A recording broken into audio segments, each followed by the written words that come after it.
श्री गुरुदेव दत्त, श्री गुरुदेव दत्त, श्री गुरुदेव दत्त। ओम शिव आदि शिव महाशिव सदा शिव शंकराय नमः। ओम शिव आदि शिव महाशिव सदा शिव शंकराय नमः। ओम शिव आदि शिव महाशिव सदा शिव शंकराय नमः। ओम शिव आदि शिव महाशिव सदा शिव शंकराय नमः।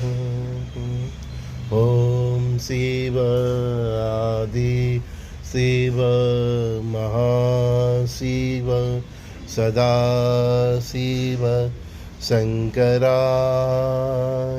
नमः। हर हर महादेव। कृष्णं वंदे जगद्गुरु। ओम राम दत्तात्रेयाय नमः। प्रातःकालના સત્સંગમાં સર્વે સખાઓ, મિત્રો, ભાઈઓ, બહેનોને પ્રણામ, દીકરીઓ દીકરાઓને પ્રણામ. ગુરુદેવ દત્ત. ભવિષ્ય માલિકા જેમની રચના કરી છે પંચ સખાઓએ, અચ્યુતાનંદ સિંહ, કે જે કલ્પવૃક્ષની નીચે બેસીને એમને રચના કરી હતી, એમાં આજના સમયનું પણ ઘણું બધો ઉલ્લેખ છે. કલ્કી અવતારનો પણ ઉલ્લેખ છે. એ અચ્યુતાનંદ જે કલ્પવૃક્ષ નીચે બેસીને એમને જે ભવિષ્યવાલિકાની રચના કરી હતી ને એમાં એમને સ્પષ્ટ લખ્યું હતું કે જ્યારે આ વડવૃક્ષને, આ કલ્પવૃક્ષને એનું છેદન કરવામાં આવશે, એની ડાળીઓને કાપી નાખવામાં આવશે, ત્યારે ચારેય દિશાઓથી આધિવ્યાધિ ઉપાધિઓ આ સંસારમાં આવશે. ચારેય દિશાઓથી પ્રલય થશે. ને આપણે ત્યાં જે ઉત્તરાખંડમાં જે હમણાં ઘટના ઘટી તેના 1-2 દિવસ પહેલાં જ એમના એ વડવૃક્ષનું આ રીતે છેદન કરવામાં આવ્યું છે. એમને સ્પષ્ટ લખ્યું છે. અમને એમની આગાહીઓને, એમના લખાણને કારણે ત્યાંની જે સંસ્થા છે એ લોકોએ આટલા વર્ષો સુધી એને ટાળ્યું અને એવા રોગ અંદર આવી ગયા ઝાડમાં કે એમને મજબૂરન છેદન કરવું જ પડ્યું. એવી થોડુંક એમની વાતચીતોથી સમજાય છે. હું ક્યારેય આવી ઘટનાઓનો ઉલ્લેખ કરતો નથી. જે મારા હૃદય હોય છે એ જ હું તમારી સાથે શેર કરતો નથી. ક્યારેય મેં નોસ્ટ્રાડેમસની વાત નથી કરી, બાબા વેંગાની વાત નથી કરી, ઇવન ભવિષ્ય માલિકાની પણ વાત નથી કરી. દરેક જેમણે જેમણે પણ લખ્યું છે એ એની જગ્યાએ સહી છે. મેં તમારી સાથે જ્યારે પણ જે વહેંચ્યું છે તે મારો જે ગુરુઓ સાથેનો જે સંવાદ છે, અવધૂતો સંતો સાથેનો જે મારો સત્સંગ છે, અને એમણે મને જે જ્ઞાન આપ્યું છે એના આધારે જ મેં તમને જે કંઈ પણ કહ્યું છે અત્યાર સુધી તે કહ્યું છે ને એ પ્રમાણે થયું પણ છે. પણ એ જે ઘટનાઓ છે એને આ ઘટના સાક્ષી પ્રાણ પૂરે છે કે શું, કે જ્યારે એ વડવૃક્ષનું છેદન થશે, એની ડાળીઓ અને શાખાઓને કાપી નાખવામાં આવશે, ત્યારે પૃથ્વી પર, ભારત પર ચારે દિશાઓથી તકલીફો આવશે. જે અમારું જે ગુરુઓ સાથેનું જે સત્સંગ છે તે અને તે પ્રમાણે જે કંઈ અમે બોલ્યા તે ને આ વાત બધું એક જ પ્લેટફોર્મ પર જઈ રહેલી છે. જે થવાનું છે તે થવાનું જ છે. પણ સખા જેવા જેટલા પણ સખાઓ છે અને તે તમારી સમક્ષ ડેઈલી નિત્ય જે આવે છે એની પાછળનો ઉદ્દેશ્ય પણ એ જ છે કે જેમણે પણ કોઈને કોઈ રીતે પણ કોઈને કોઈ રીતે પણ જે મૂળ સાથે જોડાયેલા છે, પરબ્રહ્મ પરમાત્મા સાથે જોડાયેલા છે, આ જન્મ ગયા જન્મમાં એ કોઈને કોઈ રીતે આ રીતે ભક્તિમાં જોડાયેલા છે, તેમના સુધી એ પરમપિતા પરમાત્મા એ ચેતનાનો દિવ્ય સંદેશ પહોંચે. કેમ કે પરમાત્માને પણ ખબર હતી કે મારો ભક્ત એકદમ મારી પર શ્રદ્ધા રાખીને બેસી રહેશે. શ્રદ્ધા અર્જુનને પણ કૃષ્ણ પર બહુ હતી, પણ કૃષ્ણએ એને અમારી જેમ રોજ જગાવીને એને કર્મ કરવા માટે મજબૂર કર્યો ને ત્યારે એને કર્મનું ફળ મળ્યું ને ત્યારે મહાભારત પૂર્ણ થયું.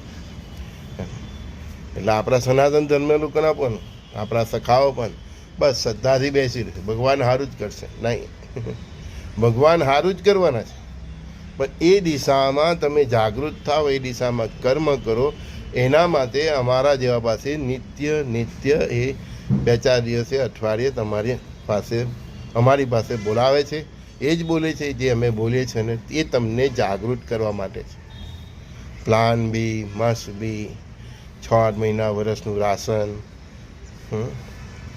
આધ્યાત્મિક રીતે, આર્થિક રીતે અને શારીરિક રીતે મજબૂત થાવ. આ બધું જે એમનો સંદેશ છે એ સતત અર્જુનને પણ એવી રીતના સતત જ ટોર્ચરિંગ કર્યું હતું.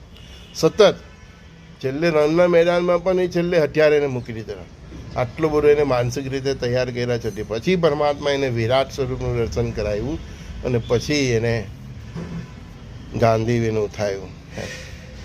એ પરમાત્મા જાણે છે કે હાજર હજુર હતા તો પણ અર્જુનને જાગૃત કરવા માટે એમને કેટલા પ્રયત્ન કરવા પડ્યા હતા. એ જ રીતે આપ સૌ શ્રીને, મારા સખાઓને જાગૃત કરવા માટે મારે અમુક દિવસે પરમાત્માના જે ભાવિના એધાન છે, એની જે ઈચ્છાઓ છે એ તમને જણાવવી પડે છે અને તમને જાગૃત કરવાનો પ્રયત્ન કરવામાં આવે છે. તમારી અંદર રહેલી સુષુપ્ત શક્તિઓને જાગૃત કરવામાં આવે છે.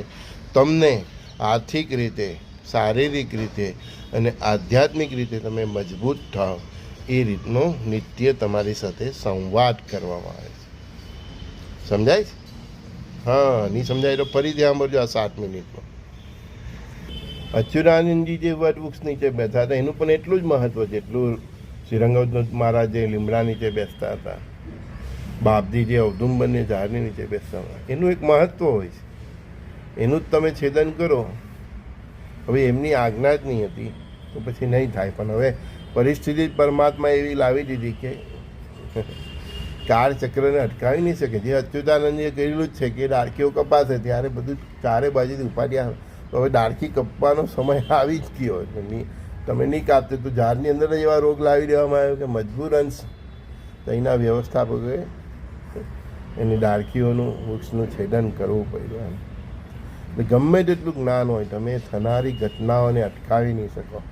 અચ્યુતાનંદજી પણ શબ્દ છે તે પ્રમાણે તો એની સંસ્થાઓએ ટ્રાય તો કરી કે એને ડીલે કરે પણ છેલ્લે એમને રોગ જ એવો આવી ગયો ઝાડની અંદર કે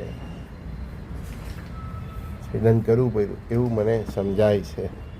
શ્રી ગુરુદેવ દત્ત, શ્રી ગુરુદેવ દત્ત, શ્રી ગુરુદેવ દત્ત. આપણે ભૌતિકવાદમાં એટલા લપટાયેલા છે ને તમે હું સૌ કે આવી નાની આધ્યાત્મિક ઇશારાઓને આપણે સમજી નથી શકતા ને એ સમજવાનો પ્રયત્ન કરવો જોઈએ. પ્રકૃતિ અને પરમાત્મા ઘણી રીતે કહેતા હોય આકાશ લાલ થઈ જાય તમારા એરિયામાં તો સમજી લેવાનું કે હવે કંઈ નવી ઉપાધિ આવવાની છે. હા, એ ઈશારા હોય છે પ્રકૃતિના. પશુ પંખીઓના અવાજ, એમનું વર્તન એ પણ ઈશારા કરતા હોય છે.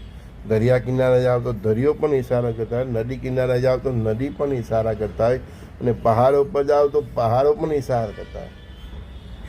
જેટલા લોકો આ ઉત્તરાખંડ ગયા કે કેદારનાથમાં જે ઘટનામાં જેટલા તો પહાડોએ પણ એમને ઈશારા કર્યા જ હોય. એના પશુ પંખીઓ પણ ઈશારા, પણ તમે એને ઇગ્નોર કર્યો ને તમે ભોગવો.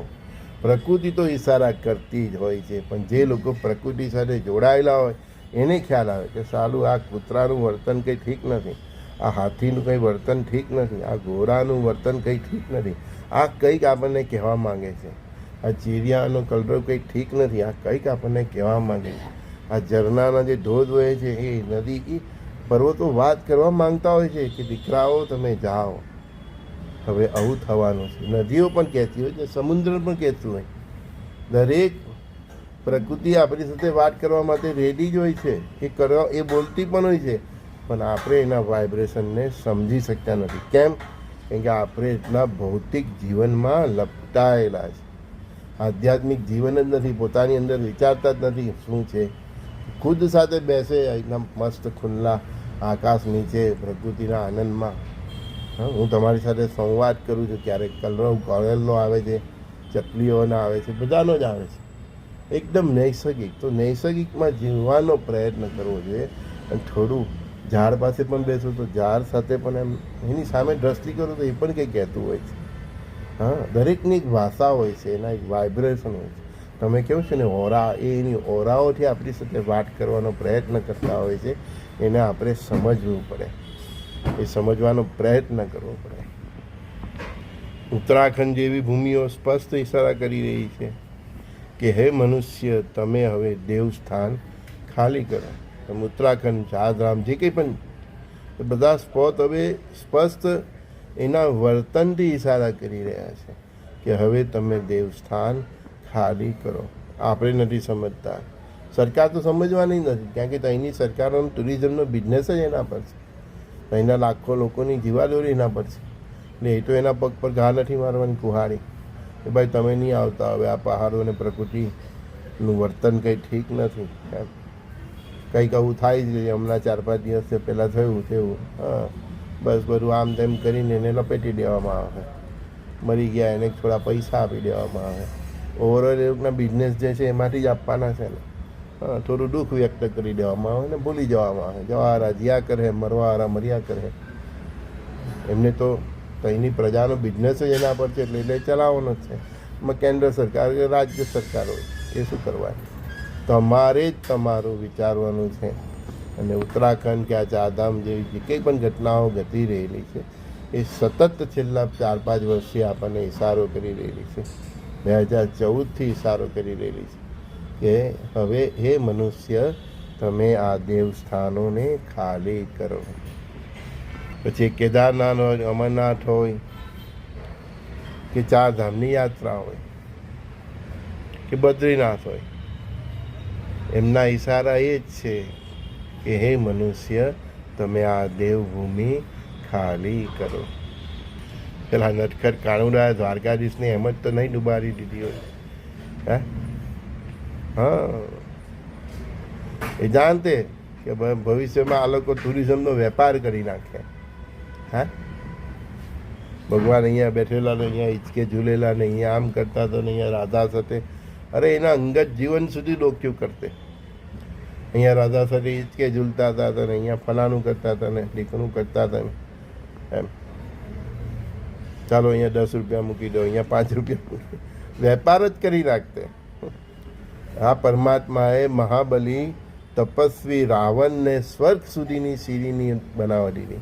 રાવણની ઈચ્છા હતી કે સ્વર્ગ સુધીની સીડી બનાવે છે. ભગવાને નહીં બનાવેલી. કેમ? ભગવાન જાણતા રહે ભવિષ્યમાં આ લોકો ત્યાં સુધીનો ટુરિઝમનો બિઝનેસ બનાવી દે. સ્વર્ગ સુધીની બધા પેકેજ ચાલુ કરી દે. અત્યારે તો યુરોપવાળાએ ચાલુ કર્યા છે ને સ્પેસમાં લઈ જવાના. તો આ લોકોનું ભગવાન જાણતા હતા કે સાલાઓ બિઝનેસ બનાવી દે ટુરિઝમનો. સ્વર્ગની સીડીથી સ્વર્ગ સુધી જવાનું. દ્વારકાધીશે પણ દ્વારકા એટલે જ ડૂબાડી દીધી. નહીં તો એના એક રૂમના એની પર ટુરિઝમ થઈ જાય. અહીંયા ભગવાન સૂતા હતા, અહીંયા બેસતા હતા, અહીંયાથી રાજ કરતા હતા. અહીંયા રાધા સાથે હિંચકે ઝૂલતા હતા. એક સ્પોટનો બિઝનેસ બનાવી દેતા આપણે લોકો. અને સોનું ઉખેડીને લઈ જતી હતી જુદા. ભગવાન એટલે જ આવી જ હાલત દેવભૂમિની છે કે દેવભૂમિ પર એમ કહે છે કે એ ચારધામ, અમરનાથ, આ બધી આતંકવાદીઓ ઘટના થાય છે, હું બરબાદમાં રોકી નહીં શકતા. પરમાત્મા એમ સમજે કે તમે આમાંથી તો સમજો કે અહીંયા આવવામાં મજા નથી. હા, આટલી બધી કુદરતી ઘટનાઓ ઘટે છે પહાડો પર, એ ઇશારો છે કે પહાડો ધસી રહેલા છે, ચેક ડેમ તૂટી રહેલા છે, વાદળો ફાટીને ગામના ગામ સાફ થઈ ગયા. આ છેલ્લામાં છેલ્લું આક્રમણ ભગવાને હમણાં ઉત્તરાખંડમાં કર્યું. આખું ગામ, બસ્તી આખું સાફ થઈ ગયું. હોટલો, રિસોર્ટ બધું. આપણે બધાએ ટીવી પર જોયું, 39 સેકન્ડ કોઈ કે 25 સેકન્ડમાં પૂરું થઈ ગયું. એટલે તો અમે એનઆરઆઈઓને કહીએ છીએ, અમેરિકા અને કેનેડાવાળાને, ઇવન યુરોપવાળાને, કે તમને ભાગવાનો સમય નથી મરવાનો. દ્વારકાધીશે દ્વારકા કેમ દુબારી હતી સમજાયું ને? હા, એટલે આપણે વેપાર જ કરી લાગતા આખી દુનિયામાંથી. હા, જગતગુરુ ભગવાન શ્રી કૃષ્ણ અહીંયા બેસતા હતા, અહીંયાથી દરબાર ચલાવતા હતા. હે, અહીંયા એમનો વિશ્રામ ગૃહ હતો. અહીંયા સુધી રાધાદેવી સાથે હિંચકે ઝૂલતા હતા, અહીંયા આમ કરતા હતા, અહીંયા તેમ કરતા હતા. વેપાર બનાવી દેતા ને આપણે પાછળ એને સ્પર્શ કરવાના પૈસા આપતે. હા, અત્યારે નથી ડાયરેક્ટ ભગવાનના દર્શન કરાવે તો પેલો મહારાજ લોકો તમને કરાવી દે છે ને. કઈ રીતે કરાવે છે તમને ખબર જ છે, હે ને? એટલે પરમાત્માએ દ્વારકા દુબારી દીધી. એટલે જ પરમાત્મા હવે આ દેવભૂમિઓને પણ ધરાશાયી કરવા. કોઈ દેવ સ્થાન હવે ભવિષ્યમાં રહેવાના નથી. ભગવાન અલિપ્ત થઈ જવાના છે.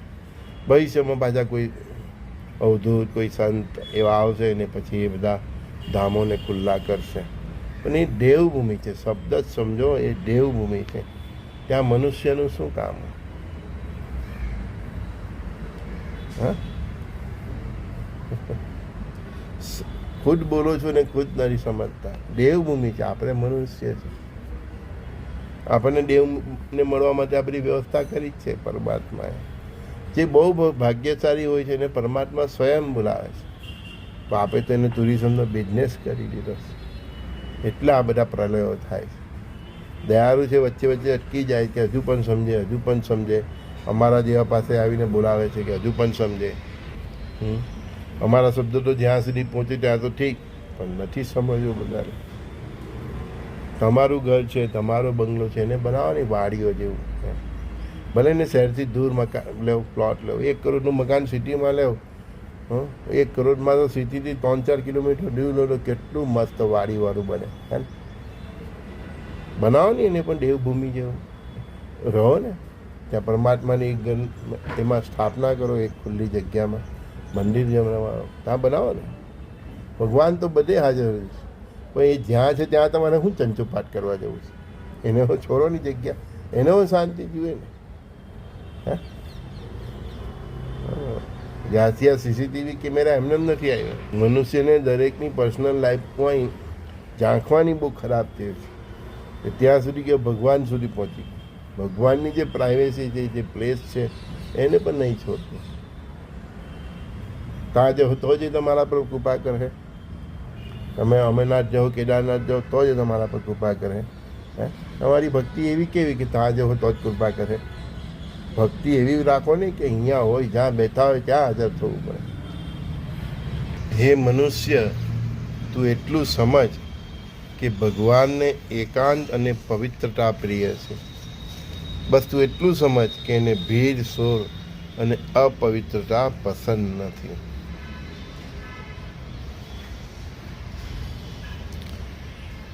જૂના જમાનામાં રાજાને મળવું હોય પ્રજાને તો એનો પણ એક દરબાર ભરાતો. અને તે દિવસે ને તે પૂરતું જ રાજા બધાને મળતા. એ રાજા એના દરબાર 24 કલાક માટે ખુલ્લા નહીં કરી નાખે. એનું પણ પોતાનું પર્સનલ જીવન હોય. એ જીવ્યા પછી એ સ્થળ પર બેસતા અને પ્રજાને મળતા અને સંવાદ કરતા. તેના પણ અઠવાડિયાના દિવસ ફિક્સ હતા.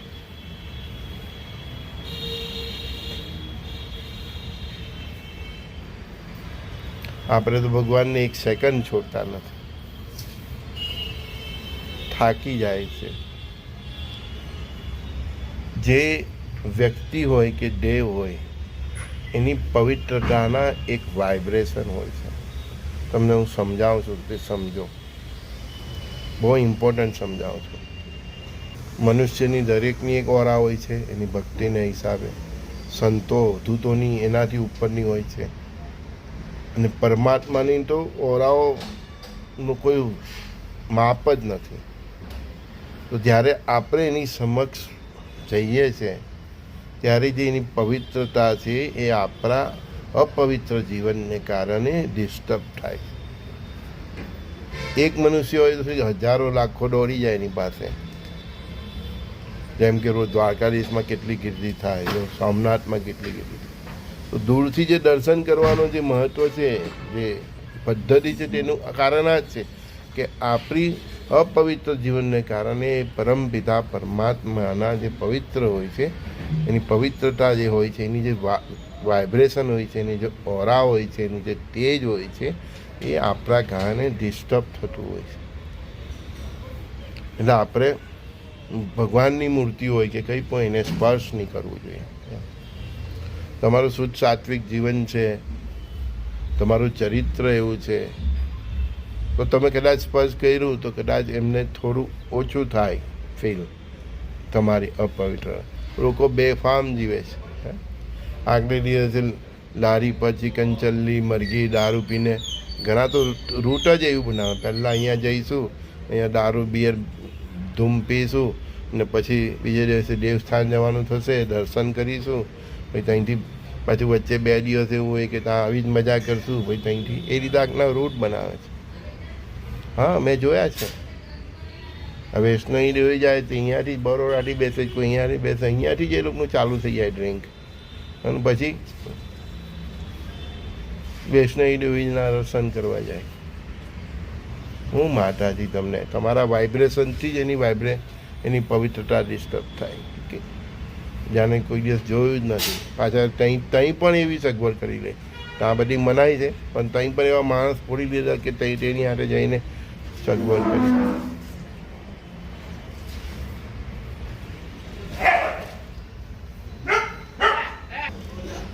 આવી રીતની આપણી યાત્રાઓને કારણે આ બધું દેવસ્થાનોમાં બધી તકલીફો આવે છે. જેમ હમણાં ઉત્તરાખંડમાં કોઈને જન્મ મરણનું સૂતકનું પણ ભાન નથી. એક ભાઈની તો માતા ગુજરી ગયા. એ ભાઈ વિના ફરવા ગયા હતા દર્શને, માતા ગુજરી ગયા. 4-5 દિવસ થયા ને એમને ફોન કે ભાઈ તમારી માતા ગુજરી ગયા. જે થવાનું થઈ ગયું. હું તો બધા મહાદેવના અને આના તેના દર્શન કરીને જાવ તો શું થાય પછી? ઠીક છે, ચાલો મળીએ. શ્રી ગુરુદેવ દત્ત.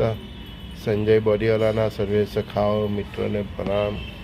સનાતન ધર્મના સંસ્કૃતિ સાથે ભરેલા છો તો સોચ અસોચનું પાલન કરો, સૂતકનું પાલન કરો, બરાબર છે.